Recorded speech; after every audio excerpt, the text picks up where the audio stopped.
Welcome back to the Silver Bullets podcast, everyone. We're now in football season. I am Michael Citro. And I'm Chip Minnick.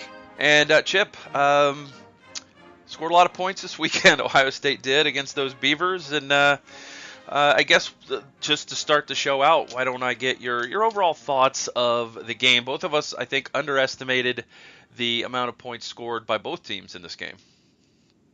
Yeah, that'd be accurate to say. I think congratulations to Oregon State on what appears to be a much better team than I think either of us anticipated going into this game. I think Oregon State, coming off of a horrific 2017 season, granted they came out, and gave up 77 points to the Buckeyes, but the future looks much brighter than I certainly would have anticipated a week ago when we were recording. I really thought Ohio State was going to, put it to them much worse. I think Oregon State, now granted, they need a lot of work.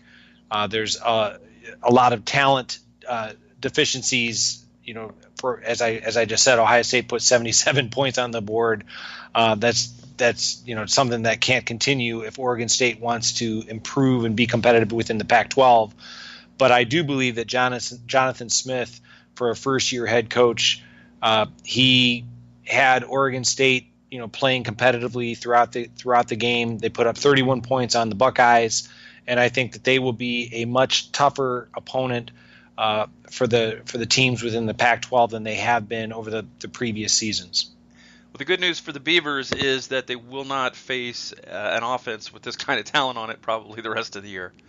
That's true. I would agree with that as well. So, the Buckeyes came out, got a stop, drove down the field. Although there was a little scare, there was a big play in there, but the Buckeyes got a stop, and then they instantly went down the field and scored from the 2-yard line on a drag route to Terry McLaurin. And it was pretty evident early on that Dwayne Haskins was comfortable, confident, and extremely accurate. Yeah, I mean, just looking at the stats, Dwayne Haskins, you really can't complain about a guy, coming out his first game. Oh, by the way, he's going to put over 300 yards passing and 5 touchdowns, in his first time as a true starter. Now, granted, it was at home. It was against an overmatched opponent. But for any Ohio State fan, such as myself, who may have had some concerns, how's he going to be able to handle being the full-time starter, Dwayne Haskins came out, rose to the challenge, and I think played extremely well, as evidenced by the fact that he was named the Big Ten Offensive Player of the Week for his solid play against Oregon State in the opening game. Well, the Buckeyes got on the board first, but Oregon State came back and answered. And, we talked a week ago about the concerns we had about the safeties and the linebackers, and they certainly came into play during this game, and it showed on the next drive when Bradford was able to catch a pass and go 49 yards from Blount, who wasn't even the starter in the game, and it made it 7-7 and kind of raised your eyebrows a little bit.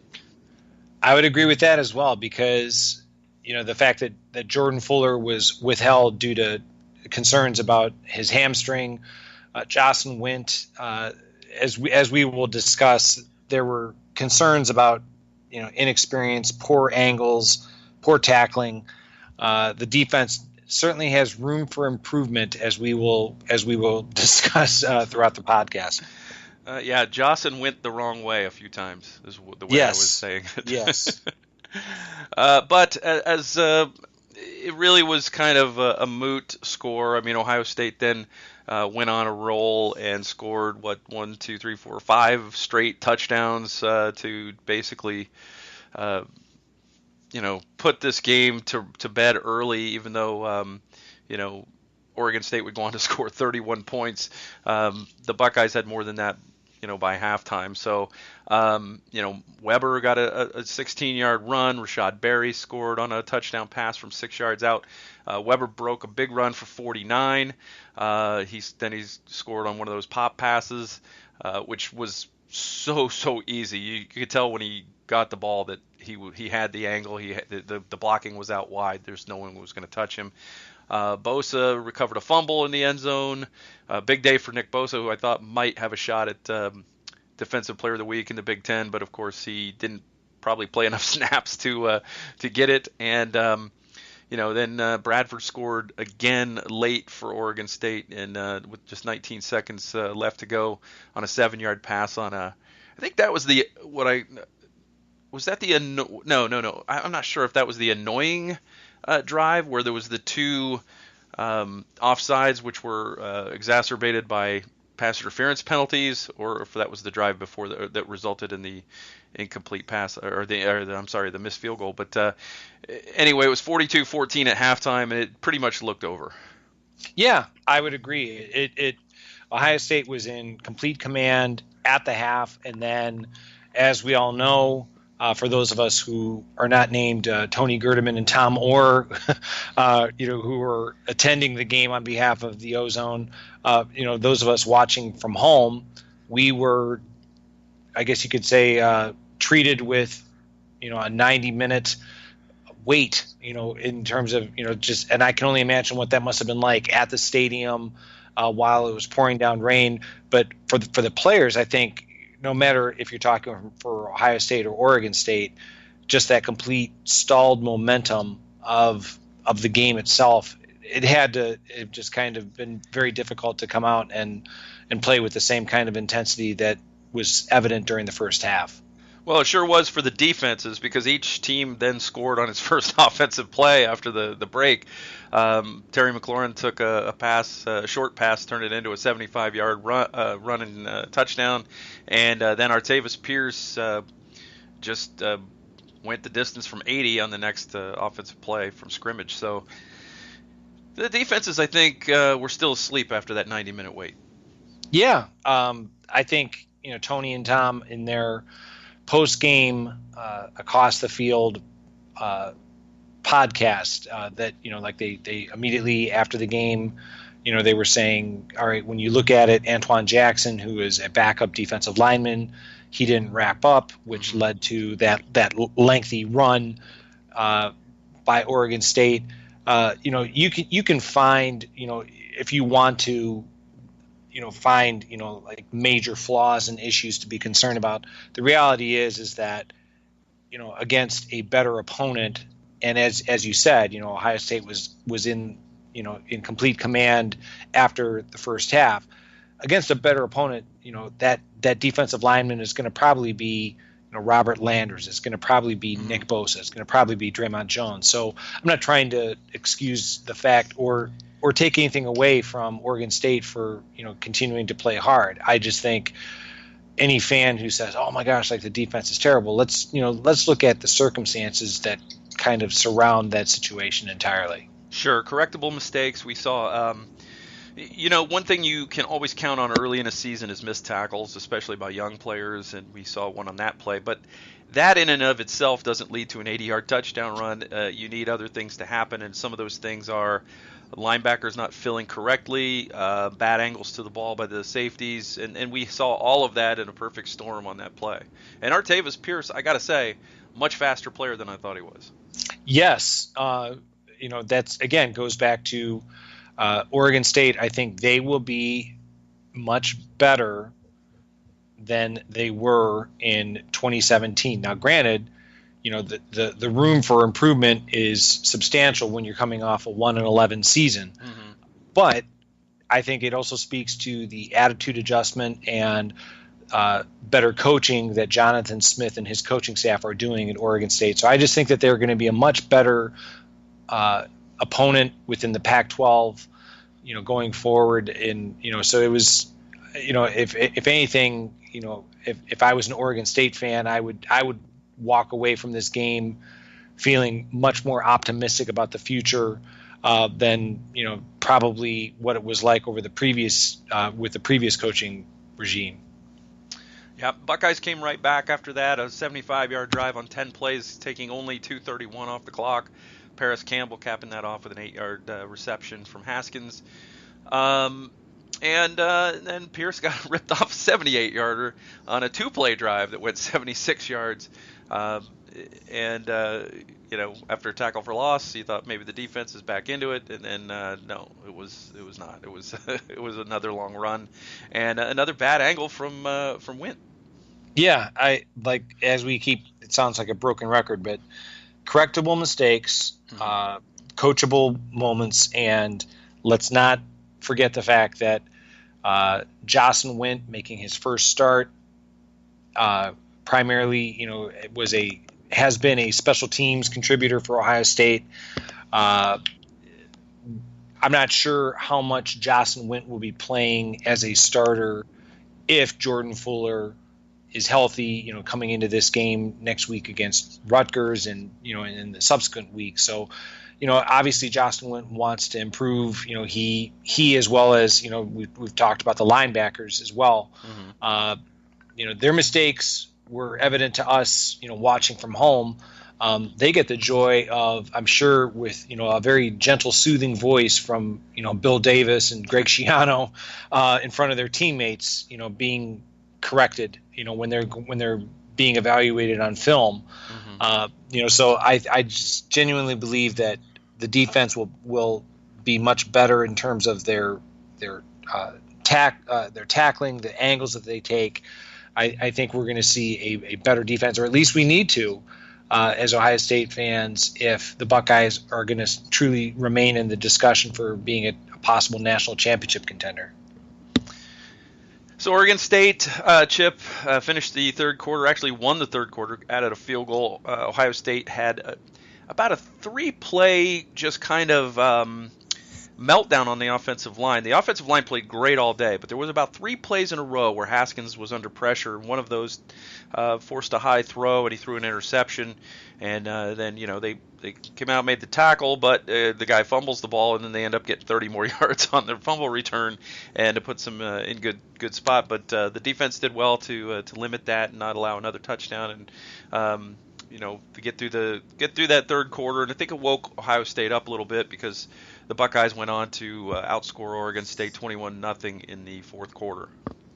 And that mistake by Haskins, not that I would encourage any quarterback to make mistakes, but to be, I guess, if you want to look at it big picture, we keep going over the idea of coachable moments, like the idea of, all right, I would rather, while the game is well in command, Haskins for his first start making a poor choice in terms of throwing that interception, that this is something that he can learn from, that the coaches can correct, rather than when, let's just say in a couple weeks against TCU or at Penn State, when you're in a hostile environment. I would rather, if there are going to be mistakes, that they can be fixed early in the season, especially when the consequences of the mistake are not going to be dramatically felt. Yeah, it's you're going to have to live with the first year starters' mistakes, and that's kind of just the way it is. And I think what was great about this game is that the offensive line kept him clean for the most part, allowed him to be accurate, allowed him to make good decisions for the most part. He made one bad one, but I always like these games that are lopsided early in the season when the coaching staff can be happy with the big win, but can also have enough things to yell at the team about all week, so that they have an incentive to not rest on their laurels and to work hard to get better.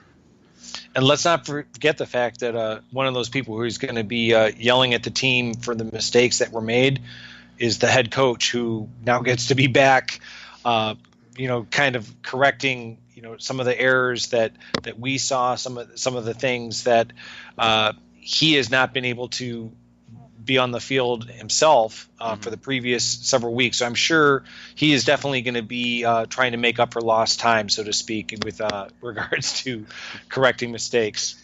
Yes. Did you know Urban Meyer was suspended? Because ABC would really like you to know that. Something, I'm glad that you brought that to my attention, because, I certainly would never have known if you hadn't told me tonight. Yeah, their whole pregame was the suspension and the timeline and Zach Smith this and that. And, I thought there was a game I was tuning in for, but I didn't really get any key matchups or players to watch or any kind of things like that before the game started.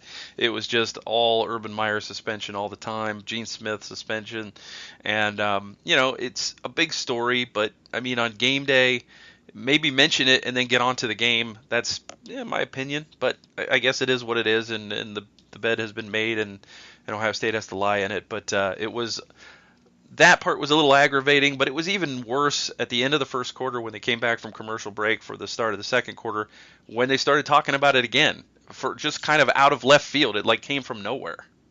I think that was probably because I agree with you. It was annoying and irritating. I am merely speculating that it might have been because maybe the network felt, something, Ohio State's going to blow Oregon State out, and what do we have to talk about? Oh, let's talk about this scandal that we have continued to pour gasoline on for the previous month. One of our former reporters, considering the fact that we haven't looked at the whole picture, let's just continue the narrative of talking about this scandal rather than the big picture. Or here's a novel thought. Why don't we talk about the product on the field versus all of the off the field, drama? Yeah. I can only hope that the Big Ten Network, which is going to be televising, I should say, the Ohio State Rutgers game this coming week, that maybe that they will take a different angle, but who's to say? We shall see on Saturday, that's for sure. So, Chip, to close out the scoring, Mike Weber got in again from 4 yards out, and then we saw Brian Snead and Master Teague each get on the board before the end of the game in their first collegiate action. It was really great to see that there didn't seem to be much drop-off at all when you put in backup linemen and backup running backs. I agree with you completely. I think I was talking about this earlier, that anytime that you put in the backups like Brian Snead, like Master Teague, like the backup offensive line, because just scanning, seeing, some other true freshmen, Nicholas Petit-Frere was in, Josh Myers, who is the backup center, I presume, to Michael Jordan, because he was in, Josh Alabi, Brady Taylor, the backups getting the opportunity to play. That you can't really tell these guys, when you go in there, don't do your best, don't play hard. They want to do everything within their power and their capacity to impress the coaching staff to get more playing time. Now, I'm just going to say that I'm kind of old school. I'm of the mindset that when you're up by a considerable margin, there's something to be said about not rubbing your opponent's nose in it. I think Ohio State, they were doing what they could with just running the ball. They weren't throwing the ball, deep. They weren't throwing the ball into the end zone. They were pretty much, okay, we're going to run the ball, and if you can stop it, great. And if you can't, that's on you. So the fact that both Brian Snead as well as Master Teague, their touchdowns came on runs that weren't anything truly fancy. It was pretty much up the middle, and in the case of Master Teague, he bounced it to the outside, went the distance to the end zone. Just looking at the stats, like his touchdown run, I believe, was I think over 30 yards. So if you can't stop that, that's not on Ohio State. Now, the fact that they covered the point spread, that's incidental to me. I think when you have your opponent, beaten, I think the fact that Ohio State, they had their backups in and they were just running the ball, that's not on Ohio State to try and do anything to tell those kids to not play hard. Right, and I think everybody really understands that. I mean, it wasn't that Ohio State was trying to run up the score. It was a lot of running, a lot of, whenever there were passes, they seemed to be short underneath things. They were, trying to just get kids minutes, meaningful game minutes, and those kids have to go out and try to execute those plays. And I don't think there was any real attempt to run up the score. In fact, the 4th-and-1 play where Teague broke it and went to the house, it was really just, here, let's just eke out this first down, and then we can kill the clock for these last couple minutes and start kneeling down and that kind of thing. But he just ran this man over and then went to the end zone. So it was it's one of those things where you kind of, you pat the kid on the head and go, nice job. That's not what we were trying to do, but we'll take it. Right. And if there was anything, it's not a disappointment. I'm not discouraged. I'm sure that the coaching staff had their reasons. I was genuinely surprised that Tate Martell didn't play more when the game was decided. It seemed as though now again, we've been talking about Dwayne Haskins being a first-time starter. Maybe that kind of factored into the coaching staff, their mindset of giving him as many reps as possible. As you said earlier, that Oregon State, they kept scoring, so Ohio State probably felt like we have to keep scoring. But I would have liked to have seen Tate Martell in earlier. But if that's going to be, from an offensive side of things, the complaints, you can, kind of, I guess you could put that as one of the bullet points under your column, for the ozone. It's like, you're really trying to find, some major, some minor things to be upset over. Sure.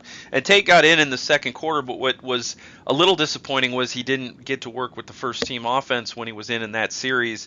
And, so the series kind of stalled out. Of course, he had the one play in the game where he made everybody take notice with he just got across the first down marker, and then he pitched the ball out at the last second, and they ended up working out because he picked up an extra few yards on the play. But it was certainly one of those moments where you just knew that watching Tate Martell is going to be an adventure.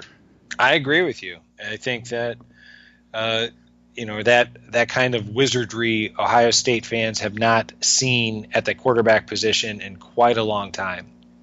It was fun to watch him, but like you said, the situation wasn't right to get him in. I know the coaching staff said this week they would like to have had more snaps with him on the field, but they have certain situations they are targeting to get him in the game, and the game kind of will dictate that. And I guess it didn't dictate more snaps for him. And then, of course, when he got in late, it was just a lot of running the ball. It wasn't so much passing. I think he was 3 of 4.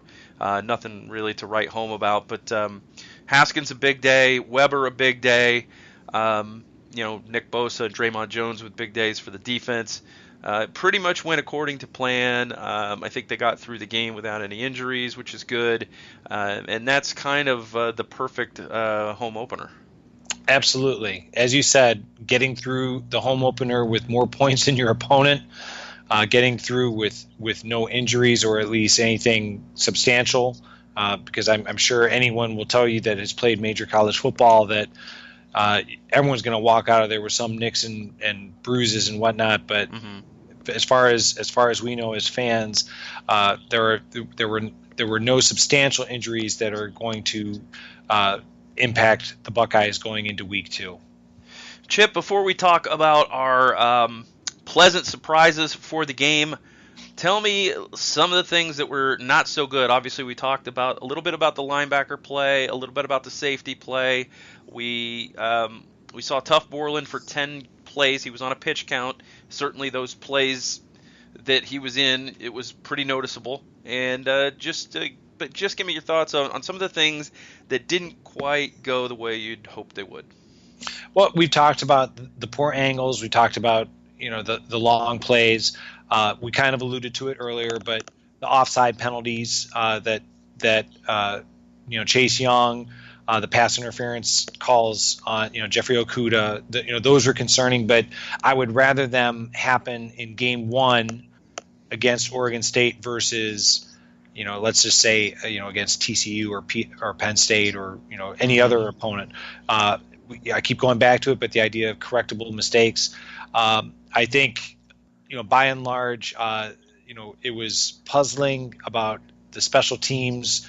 And I'm a CJ Saunders fan, but Hmm. kind of what was going on with DeMario McCall, because when you look at the stats, the fact that now DeMario McCall, he had the one punt return for about 26 yards. And I'm not blaming CJ Saunders for that fumble, because I believe that was more of Damon Arnett kind of Hmm. not blocking and interfering. But that was kind of confusing as to why DeMario wasn't out there in place of CJ Saunders. By and large, I think the fact that there were a ton of freshmen, I believe, I may have the number incorrect, but I believe that at least 16 true freshmen were able to get some playing time. Now, granted, some more than others. I believe, for example, Jeremy Ruckert was out there for a considerable amount. He, was able to earn his first reception. Hmm. But I can only, in terms of the concerns or complaints, it would be, some of the confusion on the personnel used for special teams. Like I said, cutting down on, the penalties. Those are some things that I'm sure will be harped upon during practice this week.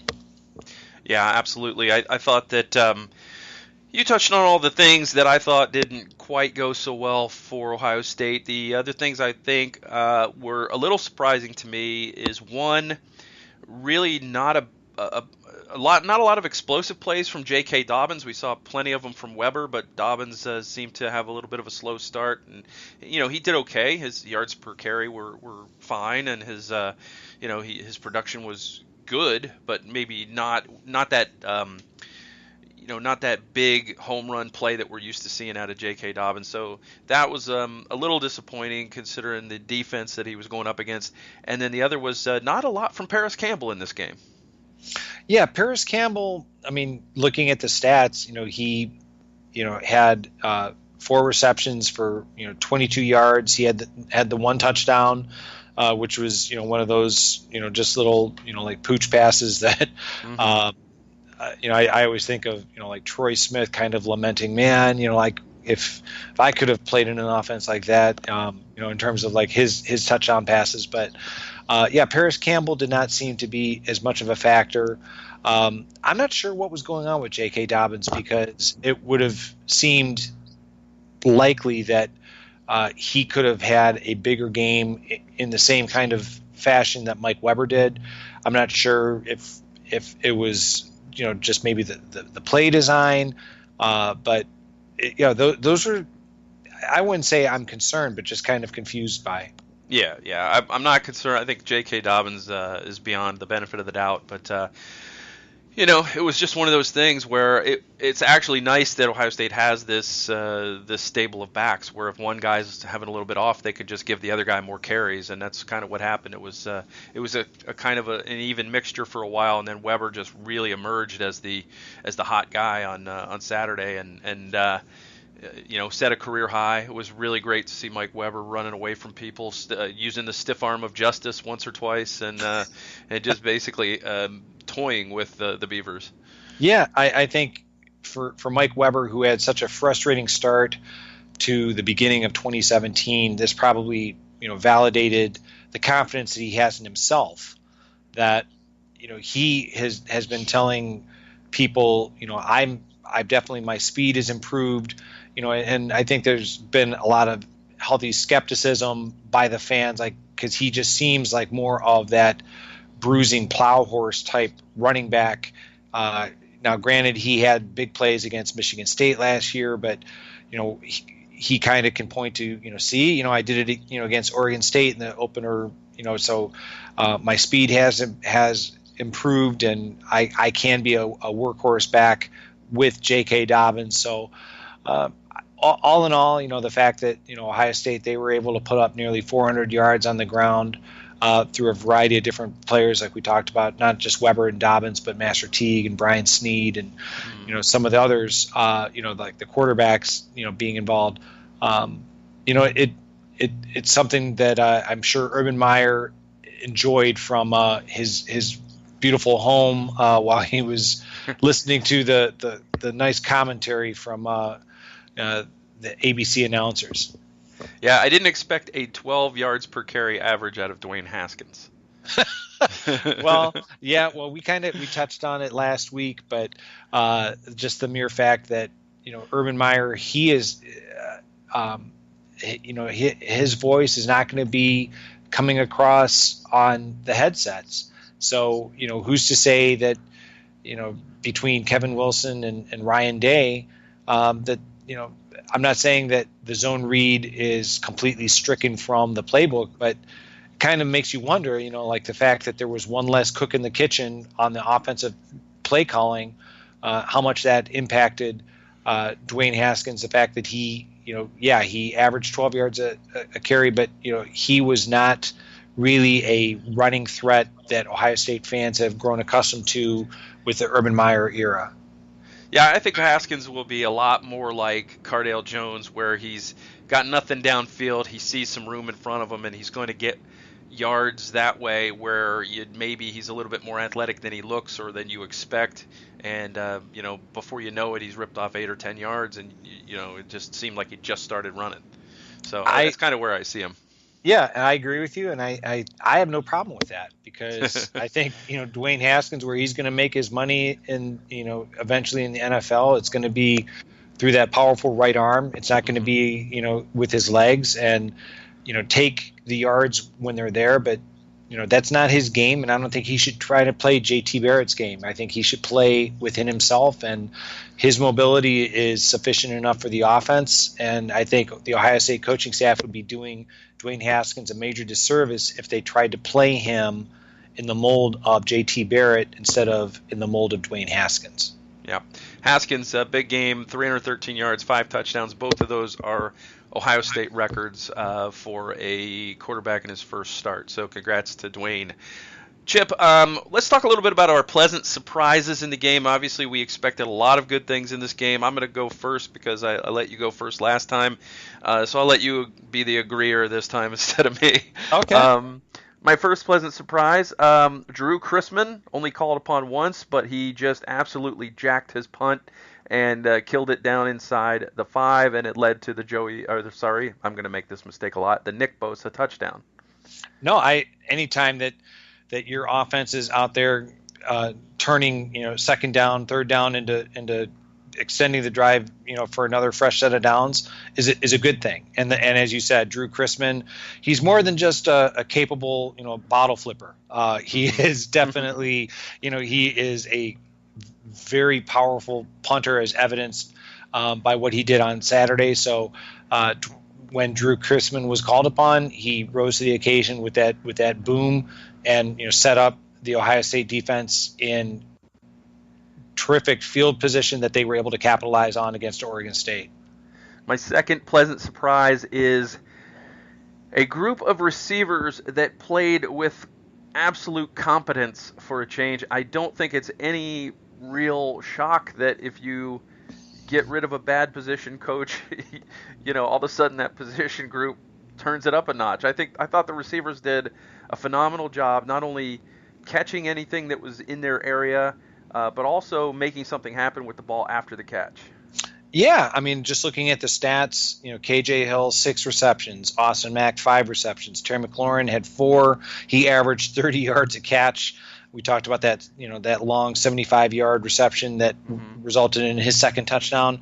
And even though Paris Campbell did not have as big of a game as we anticipated, 4 receptions for 22 yards, and he also had a touchdown. So, yeah, I think the receivers definitely came shining through in their first game under Brian Hartline as their position coach.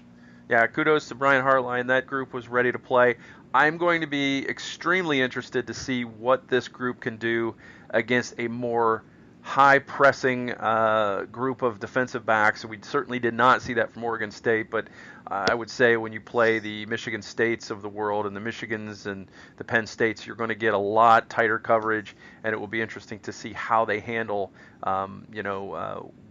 being bumped and bothered all the way down the field rather than just having free runs. Absolutely. And the fact that, we didn't even touch on the fact that, yes, it was when we talk about the other receivers, now granted, we're not talking about starters, but I've already alluded to Jeremy Ruckert making his debut as an Ohio State Buckeye. He had a reception. Johnny Dixon, only had one reception.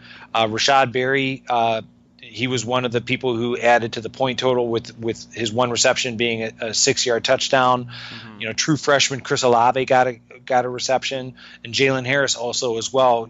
So the fact that they were able to spread the ball through the air through a wide variety of wide receivers against Oregon State bodes well. Now, I completely agree with you that we'll see how this continues to evolve, especially against better pass defenses that Ohio State's going to face. But the fact that Dwayne Haskins did not lock in on just one specific wide receiver, I think, is something that Ohio State fans have to be encouraged by. Absolutely. That's one of the key things that I was looking for from a young quarterback, is to see, does he just want that security blanket? And it looked like there was no security blanket. It looked like he just was going through his progressions and finding the open man, and it was probably not too hard against Oregon State to find open receivers, but spreading the wealth is great. I think Rashad Berry had one of the few drops that we saw. Everybody else kind of hung on to the ball pretty well. We saw you mentioned some of the young guys getting involved, which is great. I did expect a little more from Dixon, and of course a little more from Paris Campbell, but I think what we saw was that when you need a play and it's third down, it looks like Austin Mack is the guy that Dwayne Haskins trusts. Yeah, Austin Mack. I was pleasantly surprised by how well Terry McLaurin played. Yes. That's not meant as a slam or slight on Terry McLaurin, but he was, if I had to rank him in terms of like that pleasant surprise category, the fact that we always knew that he had good speed, which was kind of what led to his scholarship offer years ago out of Indiana, but he definitely showed on that long one that went the distance for 75 yards. Not only being able to catch the pass, but he pretty much went across the field, going in weaving him. When you go back and look at that touchdown run after the catch, kind of weaving himself in and out of the defenders, before going down that sideline. Yeah, doing two things very well there: setting up blocks and also using the defenders' momentum against them by cutting back against the grain. It was a really nice run after the catch. So good job by Terry McLaurin on that. My final pleasant surprise is an off-the-field surprise. I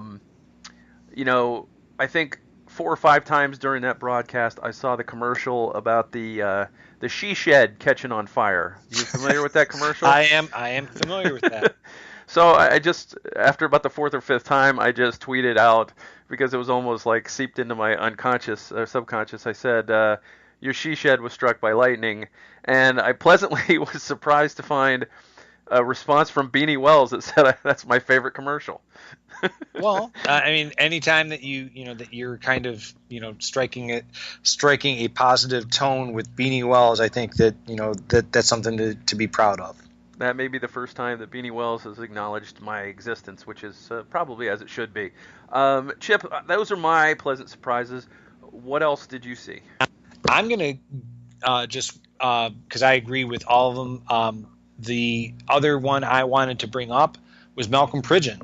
Making his first start on the offensive line. I thought he represented himself well, especially considering he kind of came in as a recruit a few years ago, and I think Ohio State fans were wondering why wasn't there more of an instant impact by this guy that supposedly was capable of coming in and earning a starting role. And I'm not sure what the circumstances that led to Malcolm Pridgeon not being able to contribute more, but the fact that he was able to earn that starting job at the left guard spot and play well in the season opener. Granted, it's just one game, but the fact that he was part of the contributing factors to a dominant running attack by Ohio State, I was pleased with Malcolm Pridgeon's contributions. Yeah, that's absolutely a great one. In fact, the entire offensive line, I mean, they didn't allow a sack. I think there only one tackle for loss in the entire game. They paved the way for almost 400 yards rushing, allowed Dwayne Haskins and Tate Martell to stay clean and throw for over 300 yards, nearly 350 yards on the day. So I would say the offensive line probably graded out pretty well in the coach's eyes this week. Is there anything else you want to talk about Oregon State before we move on, Chip? No, if anything, good luck to Oregon State the rest of the way out. I think they will be much improved from a season ago. And for Ohio State fans, it's on and upward against Rutgers in week 2. Absolutely. All right, so Rutgers on Saturday, the Big Ten opener. Of course, now Ryan Day has a game under his belt as a head coach on the sidelines on game day, and I thought that he acquitted himself pretty well. I mean, that had to be a hectic and nerve-wracking day for him, even if the game was against a weaker opponent. That doesn't really change much this week. I think Rutgers is much better than Oregon State, but I don't think that they're going to be a challenger of any kind in the Big Ten East. I think it's probably unanimous that that's the case, and they do have a young quarterback, which is probably going to make Draymond Jones and Nick Bosa and Chase Young and those guys very eager on Saturday. How do you see this one shaping up? I don't think we'll see 77-31. I'm expecting some fewer points for both teams in this one. I agree with you in the sense that I think Rutgers, they're improving, but that improvement is very, very incremental because, I think within the Big Ten East, when you're going up against Ohio State, Michigan State, Penn State, you have to kind of, if I'm Chris Ash, just try to get better every day as best you can and, become more competitive, as not only throughout the course of a season, but over, I would say, considering the rebuild that he inherited, like the long term, I think that Chris Ash probably knows, all right, we're not there up to Ohio State standards yet. Looking at the stats of Rutgers, what they did against Texas State, they won 35-7. They have a true freshman, as you said, Art Sitkowski, who, he was, 20 of 30 for 205 yards. He had a touchdown. He also threw 3 interceptions, which does not bode well against a fearsome pass rush like Ohio State. Looking at the rushing attack of Rutgers, collectively they had 3 backs that each went over 60 yards. They were able to put 218 yards on the ground, which contributed to 3 touchdowns against Texas State. And defensively, it looks like they were able to put a lot of pressure on Texas State. They had 3 sacks of the Texas State quarterback.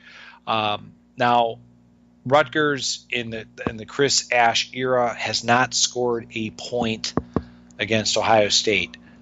Any of the points that Rutgers has scored against Ohio State came before Chris Ash became the head coach.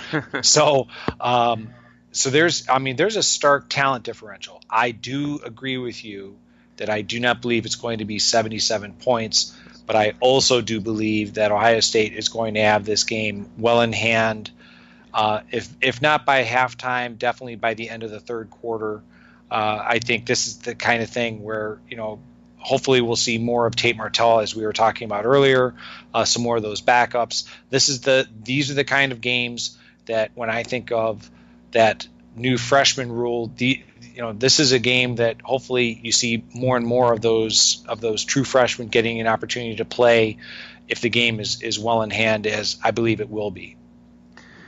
Well, I got to go out on a limb and predict that Rutgers and Chris Ash will crack that goose egg and get some points this time. I think that one thing that Rutgers will do is throw some screen passes, and Ohio State has shown a vulnerability, over the years to that because they're a very aggressive team. They like to get after the passer, and teams know that, and they are going to try to slow that pass rush down any way they can. One of the ways you do that is you hit the running back out in the flats, or you throw some tunnel screens in there. You maybe get one of those young linebackers or young defensive backs to take a bad angle, and maybe you can pop a big play that way. I think that Rutgers, if they're going to score some points in this game, that's the way they're going to do it.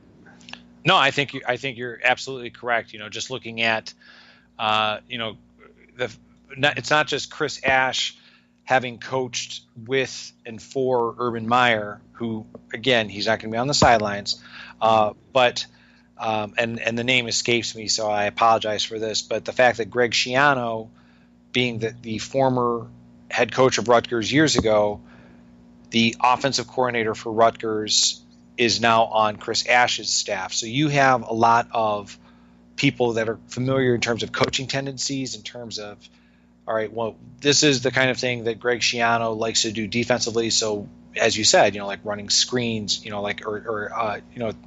trying to take advantage of a sometimes overly aggressive Ohio State defense. I would not be surprised if Rutgers has a play or two that kind of can be exploited for big gains and possibly some points against the Buckeyes.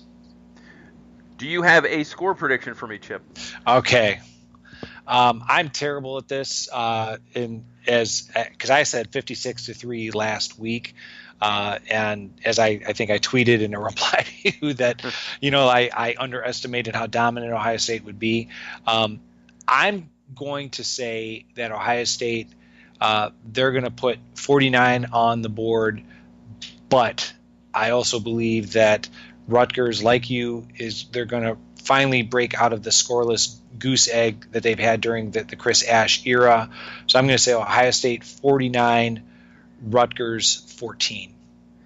All right, I am going to stick with last week's prediction in case my crystal ball was just a week early and say 49-17. Okay, so we're both on the 49s then. All right. Yeah, why not? But if we get 50, I won't be mad at that. Okay, as long as Ohio State has more points than Rutgers at the end of it, I don't see how anyone could be mad. Absolutely. All right, Chip. Well, before we get out of here, let's talk a little bit about the Big Ten. The only team that lost, I believe, would be that school from up north. Yeah, you are correct. Much like the bowl season. Yes, much like the bowl season. I mean, the only correction would be if we're talking non-conference. You are correct. That team up north, right. Because Purdue, they did, in their season opener.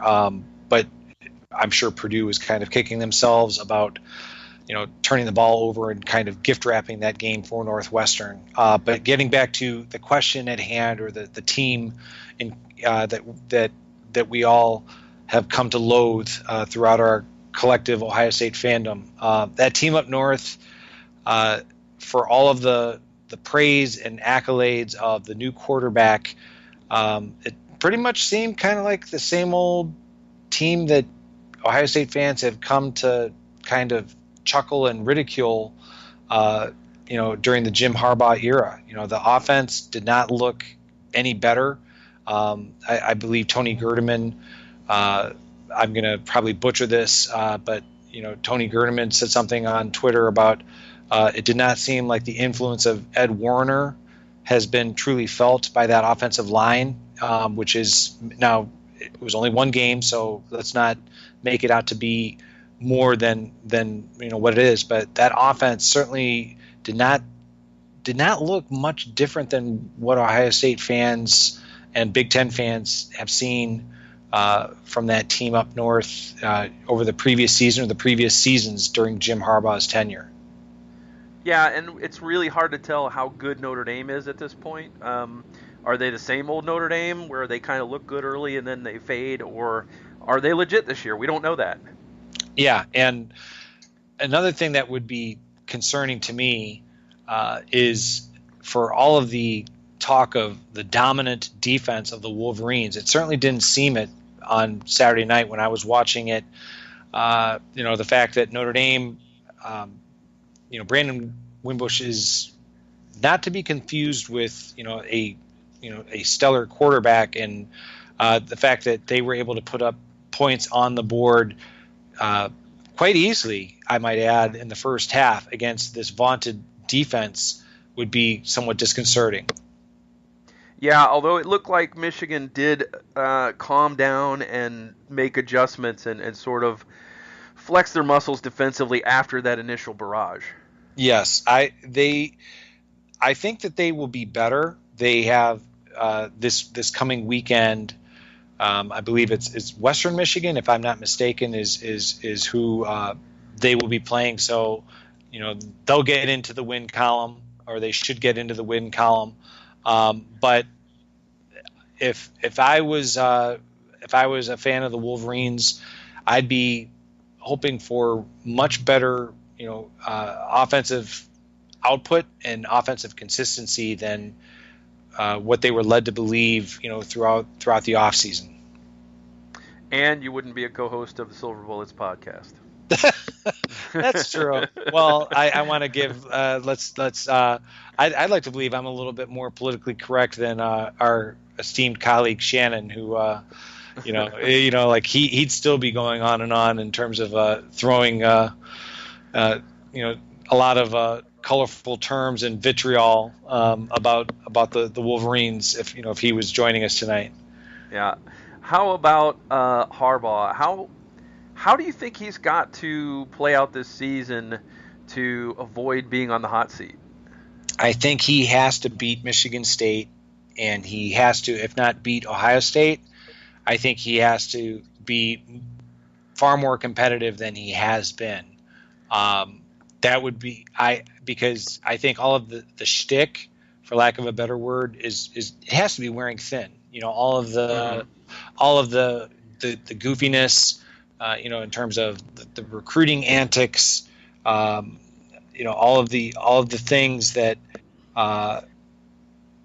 Michigan fans have. I don't want to say that they've tolerated, but I think they would prefer, instead of taking the team to Rome, or taking them to France, or taking them wherever, how about you stay in Ann Arbor and learn how to block?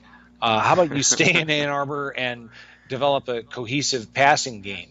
That it just seems like that's probably where I think the fans, I think that if there's a lack of patience, Braylon Edwards, his patience has been realized, because he's been suspended by the Big Ten Network for for completely losing it on social media. So I think the fans are getting restless, and I think that to answer your question, I think if Michigan does not defeat Michigan State and or Ohio State, or both, I think he's running the risk of losing that fan base entirely.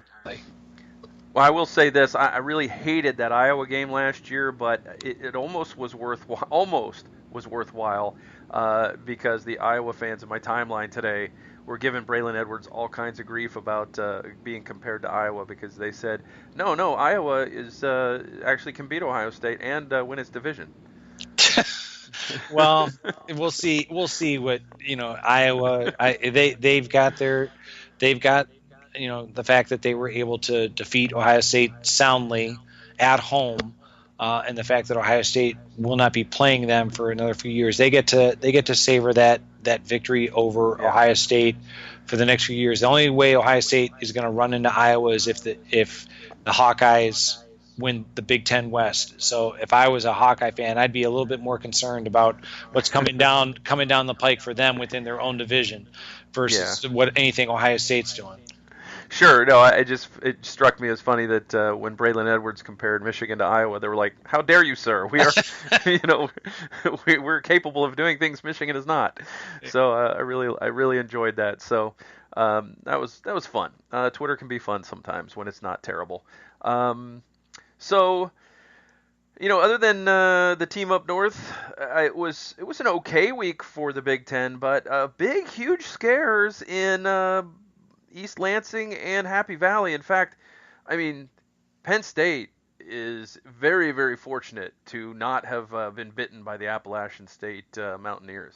I thought the exact same thing, watching it from home. I immediately said if I was working in the Ohio State Athletic Department and received a phone call or an email from Appalachian State looking for a game, I would politely, hang up the phone or No, thank you. delete that email, because I'm telling you, that's a well-coached team. That was not a fluke. Appalachian State is well coached. They've been able to show and represent themselves very well. Not just what they did against Michigan over 10 years ago. The fact they went into Happy Valley and pretty much it was within their grasp to pull off that upset. Was definitely it made that afternoon game after watching the Ohio State one. It just added to the joy of being a college football fan. And as far as Michigan State, I look at maybe the Spartans. Isn't this kind of like par for the course, where Michigan State, the first game or two of the season, where they just kind of start off really sluggish, and the next thing you know, in October they're back to being typical Sparty under D'Antonio, where they're physical and they're well coached, and it just seems as though that they really kind of start out sluggish. Maybe I'm mistaken, but it seems like they start out sluggish. Now, granted, it certainly did not probably make that first game scare go down that much easier.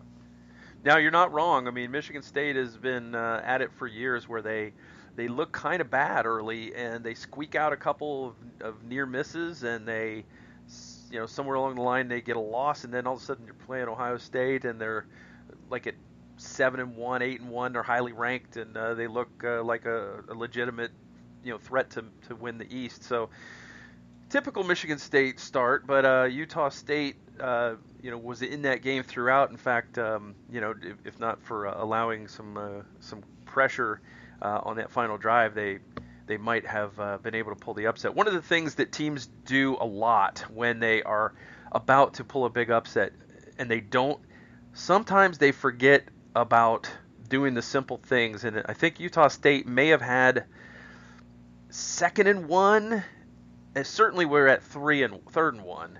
And instead of just trying to get that first down, stop the clock, and get up and make another play, they're looking down the field, and that's when disaster struck for the Aggies in that game. It's sometimes it's not about winning the game on the next play or making a big play and then another big play or getting chunk yardage. If you have time, and they did have the time to do this, do the simple thing: get the first down, get up and start over again. And that they didn't do that. Yeah, I mean, Utah State. Now, this was during the Gary Anderson era, when he was the head coach. That's kind of what made his name as a head coach before he was plucked from there to go to Wisconsin and Oregon State. I remember Utah State being able to give Auburn a scare years ago. So, these are the kind of games where sometimes at face value you think, like they should be able to blow them out of the water with no concern. Sometimes do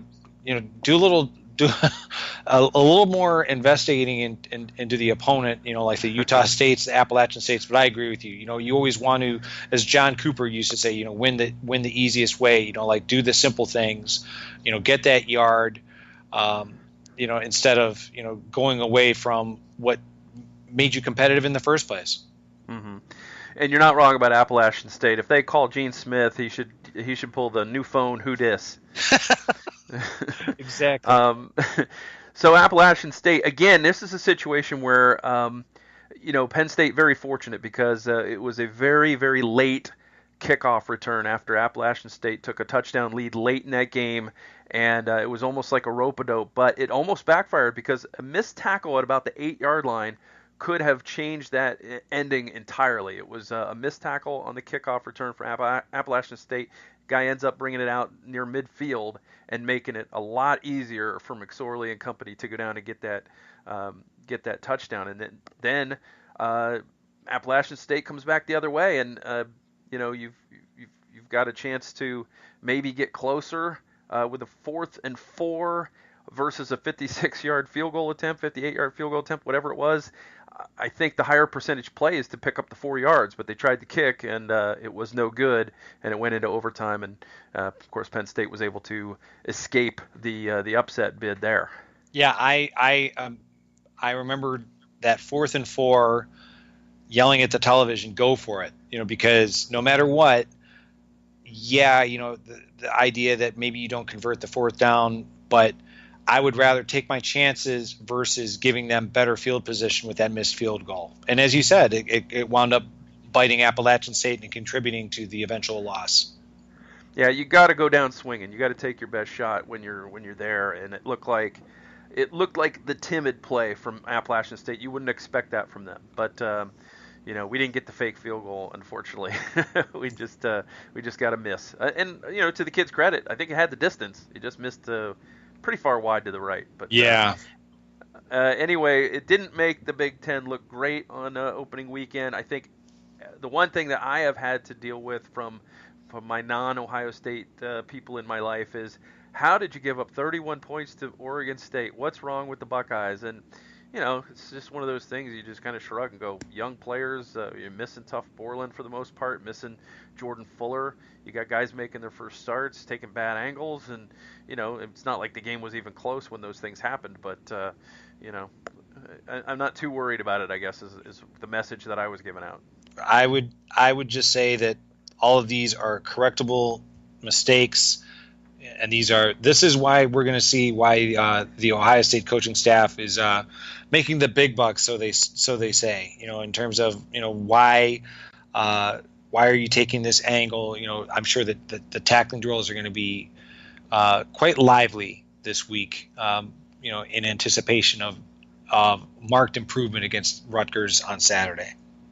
Yeah, it is really a thing where perhaps these young players are, they do get to see world-class athletes on the other side of the ball in practice, but in a game situation, they're used to going at a certain angle to pick off the opposing running back, and now at the college level, these running backs are faster, and that angle is not going to work anymore. So you got to take a little bit more conservative line, even if you're giving up another 5 or 8 or 10 yards. You got to make sure you make the play rather than give up the touchdown. I think that's going to be the message. I think that these kids are going to get coached up. I certainly hope that Tough Borland can continue to work his way back in for more and more plays, and that Jordan Fuller can come back. But if not, these guys got to be ready, because these are the kinds of things that can linger. Hamstrings can sometimes become a lingering issue. Obviously, we don't know how Borland will sort of hold up after coming back from his injury. So there's a lot at stake with these younger players. They have to be ready to be the next man up. And I can only hope that the coaching staff, I respected the fact that, as you said, with Tough Borland, kind of that restricted pitch count, only being in for a limited amount of time against Oregon State, that I would rather be overly cautious with Tough Borland against Rutgers and have Tough Borland ready to go and play as much as needed or as wanted against TCU versus overdoing it against Rutgers and having Tough Borland unavailable for TCU.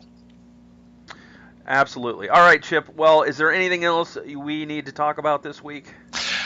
Be prepared for Big Ten Network to talk about the suspension, because it seems as though why not talk about this never-ending saga? Hopefully, I'm mistaken. I am with you in the prediction of 49 points. I believe that we both might be proven wrong. I'm thinking that Ohio State is going to come out better defensively. So I'm going to stick with my 49-14. I know you're going to stick with your 49-17, but I think Ohio State will be much better defensively, and let's hope for, if not as of a dominant offensive performance, something comparable. As long as Ohio State has more points than Rutgers at the end of the game on Saturday. Absolutely. Well, thanks everyone for listening. Be sure to check out Our other podcasts on the Ozone Radio Network, Across the Field with Tony Gerdeman, Sons of Schmidt, the Sloopcast. Am I missing any? No, I think you got them all, man. All right. Chip, where can people find you on the interwebs? They can find me on Twitter at Chip Minnick. My last name is spelled Minnich. So I'm, like Michael, I'm a contributor to the Hayes and Cannon area on the ozone.net as well as to Athlon Sports. So let us know what you think of the podcast. Keep sending in those questions. Always let us know what you think of in terms of what we're doing on the podcast as well as the articles that we write for the Ozone. Absolutely. You can catch our work at the-ozone.net under the Hayes and Cannon banner. And you can find me on Twitter at Mike36Fan. Please go read my inaugural Grumpy Old Buckeye column that I wrote this week. I had a lot of fun doing it, and I'm looking forward to doing it the rest of the year. It's good stuff. All right. With that, we will sign off for the Silver Bullets podcast. We'll be back next week to talk about the Ohio State-Rutgers game and look ahead to a massive early season game against TCU. Thanks for listening, and tune in next time. Go Bucks! Go Bucks!